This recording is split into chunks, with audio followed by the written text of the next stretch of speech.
Hey mga ka-Knicks basketball, pag-usapan natin ang mga nangyari sa laro ng Oklahoma City Thunder at San Antonio Spurs sa Game 6 ng Western Conference Finals sa NBA. Sa simula pa lang ng laro, halatang gigil ang Spurs. Maagang nag-init si Victor Wembanyama matapos ang tahimik niyang performance nung Game 5. Sa unang minuto pa lang, sunod-sunod agad ang ginawa niyang 3-pointer at block para buhayin ang crowd sa San Antonio. Sobrang agresibo nila sa depensa habang mabilis naman ang bola sa offense. Halos lahat ng open shots nila ay pumapasok kaya agad silang nakakuha ng momentum. Sa kabilang side naman, pilit binubuhay ni SGA ang OKC pero sobrang hirap ng depensang ibinigay sa kanya ng Spurs. Kada hawak niya ng bola, doble agad ang bantay. Halatang pinilit ng Spurs na ipaasa ang scoring sa ibang players ng Thunder. Pero sa side ng OKC, pilit bumabawi sina Chet Holmgren at Jared McCain. Pero hindi sapat ang kanilang effort dahil sobrang init ng Spurs sa depensa at transition offense.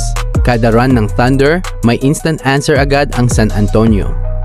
Ang pinaka-turning point ng laban ay yung third quarter. Doon tuluyang sumabog ang Spurs matapos silang gumawa ng napakalupit na 20-0 run.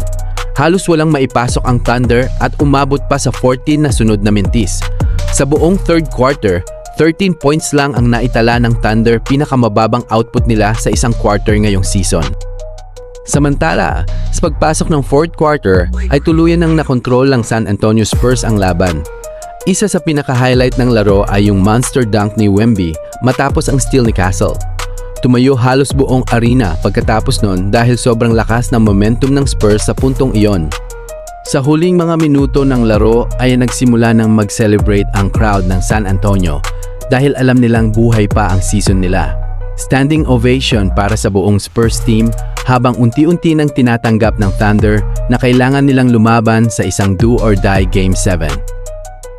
Pinangunahan ni Wemby ang Spurs na may score na 28 points, 10 rebounds at 3 blocks.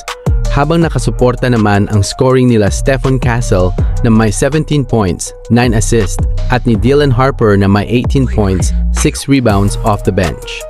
Samantala na limit nila ang OKC players sa below 20 points, si SGA ay nagtala lamang ng 15 points na may 33% lang sa field goal, 0 out of 5 sa 3 points, para matalo sa score na 91-118 pabor sa Spurs.